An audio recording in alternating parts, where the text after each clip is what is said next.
Hi friends, అందరూ బాగున్నారా? అమ్మ చేసిన వంటకాలతో మళ్ళీ మీ ముందుకు వచ్చేసాను. ఈరోజు రెసిపీ ఏంటంటే నూడిల్స్ చేయడం ఎలాగో చూద్దాము. ఇది బయట దొరికే నూడిల్స్ కంటే కూడా మనం ఈజీగా ఇంట్లో పిల్లలకి ప్రిపేర్ చేసి పెట్టొచ్చు. ఇది ఎంత ఈజీగా చేసుకోవచ్చో ఒకసారి చూసేద్దాం. వీడియోలోకి వెళ్ళిపోదామా మరి? ఇప్పుడు స్టవ్ వెలిగించుకొని ఒక గిన్నెలో సరిపడా నీళ్ళు తీసుకోవాలి. ఈ సరిపడా నీళ్ళు తీసుకున్న తర్వాత మనం దీంట్లో ఎన్ని నూడిల్స్ వేసుకుంటున్నామో ముందుగా అవి చూసుకోవాలి. నేనైతే ఇప్పుడు ఇక్కడ 4 నూడిల్స్ తీసుకుంటున్నాను పీసెస్. నూడిల్స్ పీసెస్ అనేది 4కి సరిపడా వాటర్ తీసుకున్నా. ఇప్పుడు ఈ వాటర్లోకి కొద్దిగా ఉప్పును వేసుకుందాము. ఈ వాటర్కి సరిపడా ఉప్పుని ఈ విధంగా వేసేసుకొని దీంట్లోకి కొద్దిగా ఆయిల్ కూడా వేసుకోవాలి. అప్పుడే మనకు నూడిల్స్ అనేది అతుక్కోకుండా ఉంటాయి అన్నమాట. ఈ నీళ్ళు కొంచెం మరగనివ్వాలి. మంచిగా మరిగిన తర్వాత ఈ నూడిల్స్ పీసెస్ అనేది వాటర్లో వేసేసుకోవాలి.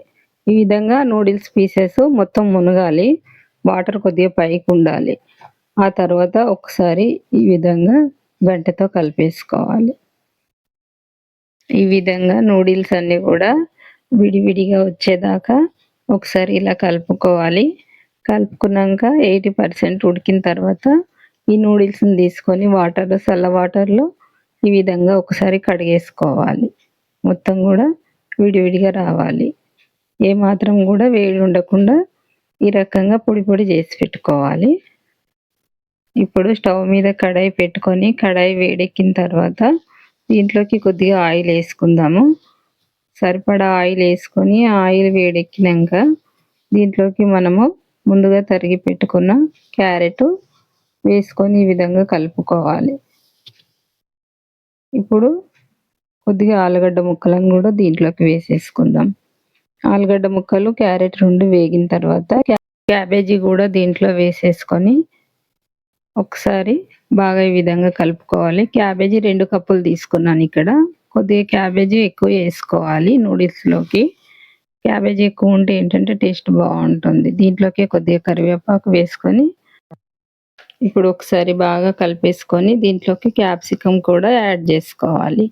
ఇవన్నీ వెజిటేబుల్స్ అన్నీ కూడా మనకు ఎక్కువ వేగనివ్వద్దు. దీంట్లోకి కొద్దిగా ఉప్పును వేసుకోవాలి. కొద్దిగా మరీ ఎక్కువ వేసుకోవద్దు, మళ్ళీ ఎందుకంటే తర్వాత వేస్తాం కాబట్టి ఇప్పుడు కొద్దిగా వేసుకోవాలి. ఇప్పుడు దీంట్లోకి కొద్దిగా అల్లం ఎల్లిగడ్డ పేస్ట్ వేసుకొని దీన్ని కూడా ఒకసారి బాగా కలిపేసుకుందాం. ఈ విధంగా ఇది పచ్చి వాసన పోయేంత వరకు ఈ విధంగా కలుపుకొని సోయా సాస్ దీంట్లో మనము రుచికి తగ్గట్టు వేసుకోవాలి. చిల్లీ సాస్ కూడా వేసుకోవాలి. టమాటా సాసు ఈ 3 వేసుకొని ఒకసారి బాగా కలిపేసుకుందాం. ఈ ప్రాసెస్ అంతా కూడా మంటని సిమ్లో పెట్టుకొని చేసుకోవాలి. ఈ విధంగా ఆయిల్ అంతా కూడా పైకి తేలేటప్పుడు మనము దీంట్లోకి నూడిల్స్ని యాడ్ చేసుకోవాలి. కొద్దిగా ఈ విధంగా నూడిల్స్ వేసుకుంటూ మొత్తం నూడిల్స్ కూడా వేసేసుకుందాము.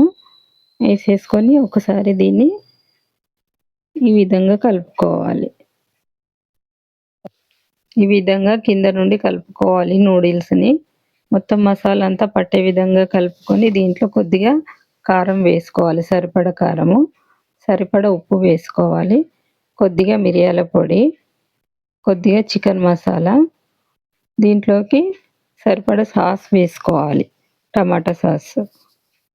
ఈ విధంగా లాస్ట్లో టమాటా సాస్ వేసుకొని ఒకసారి వీటిని బాగా కలపాలి. మొత్తం ఈ విధంగా పొడి పొడి వచ్చేలాగా కలుపుకొని ఇప్పుడు ఈ విధంగా మనకు నూడిల్స్ అనేది రెడీ అయిపోయింది. కొత్తిమీర తరుగు వేసుకొని ఒక్కసారి దీన్ని బాగా కలిపేసుకుందాము. ఈ విధంగా కలుపుకోవడం వల్ల స్మెల్ అనేది బాగా పడుతుంది అనమాట నూడిల్స్కి. ఇప్పుడు దీన్ని సర్వింగ్ బౌల్లోకి తీసేసుకుందాం. ఫైనల్గా మనకి ఈ విధంగా వచ్చింది కదా, సర్వింగ్ బౌల్లోకి పెట్టేసుకుందాం. ఫైనల్గా మనకు నూడిల్స్ అయితే రెడీ అయిపోయినాయి. ఈ విధంగా మీరు కూడా ఇంట్లో ట్రై చేయండి, చేసుకొని తినండి. టేస్ట్ ఎలా వచ్చిందో కామెంట్ చేయండి, లైక్ చేయండి, షేర్ చేయండి, కామెంట్ చేయండి, సబ్స్క్రైబ్ చేసుకోండి. Thank you.